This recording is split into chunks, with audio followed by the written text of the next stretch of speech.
suuqa saamiyada Soomaaliyeed ayaa qabtay madashii ugu horeysay ee Somali Capital Markets Forum taasi oo ay ka soo qayb galeen bangiga horumarinta iyo dib u dhiska Soomaaliyeed bangiyada gaarka loo leeyahay shirkadaha bixiya adeegga tamarta iyo xubno ka socday bahda caafimaadka waxaana looga hadlayay shirkan sidii loo horumarin lahaa suuqyada lacagaha Soomaaliyeed iyo sidii loo kobcin lahaa guud ahaanba dhaqaalaha dalka doorka bangiyada iyo hay'adaha maaliyaddu ay ku leeyihiin horumarinta suuqyada dhaqaalaha Soomaaliya iyo sidii maalgelin loogu heli lahaa tamarta cagaaran iyo caafimaadka oo kaalin muhiim ah ugu jira nolosha bulshada Soomaaliyeed wareyntiiba waxaa ka hadlay shirkan maamulaha guud ee suuqyada saamiyada Soomaaliyeed mudane Xasan Muuse Dude waxa uu sheegay in ujeedada madashani ay tahay in sare loogu qaado dhaqaalaha dalka iyo sidii shirkadaha Soomaaliyeed ee saamiyada iibiyo loogu fududeyn lahaa sidii ay heli lahaayeen maalgelin buuxda Somali Stock Exchange waxaa la aasaasay 2015 xaqiiqatan waa suuqa saamiyadeed ugu horeeyay ee wadanka laga furo waxaan ogaanay runtii baahida Soomaaliya haysata ama dalkeena haysta baaxad weyn inay ka qaadan karaan dadka Soomaaliyeed laftigooda sidee taas u dhacaysaa taas waxay ku dhacaysaa in la helo suuq kulmiya dadka maalgashayaasha ah iyo dadka maalgashayaasha ah ee investorska ah iyo shirkadaha la maalgashanayo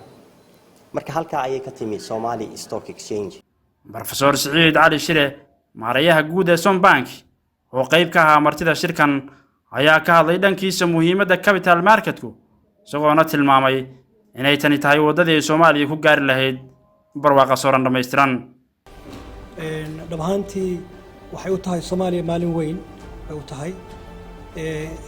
burbur dheer ka bacdi maanta inaynu joogno inaynu soo gaarnay xilli laga hadlayo sidii wadanka looga sameyn lahaa capital marketsku waa asaaska horumarka dalka haddaan la helin capital market meel ma gaarayno optionka labaad waa kaynu ku daalay 30 sano la soo dhaafay oo ah inaan raadino caawimo meel ina gaarsiin weyday capital marketku wuxuu isu keenayaa siduu sheegay agaasimuhu dadkii haystay accesska capitalka iyo dadka u baahnaaba isu keenaya marka laga hadlayo capital marketku inta badan waa labo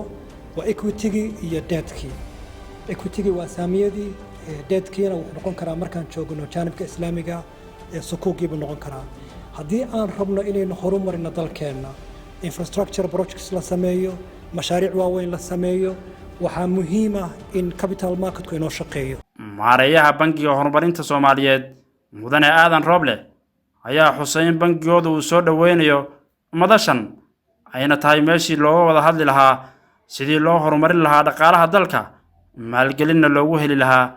shirkadaha kala duwan ee dalka ka jira aan aad ugu faraxsanahay inaan maanta goobjoog ka nahay Capital Markets Forum ay soo qabanqaabiyeen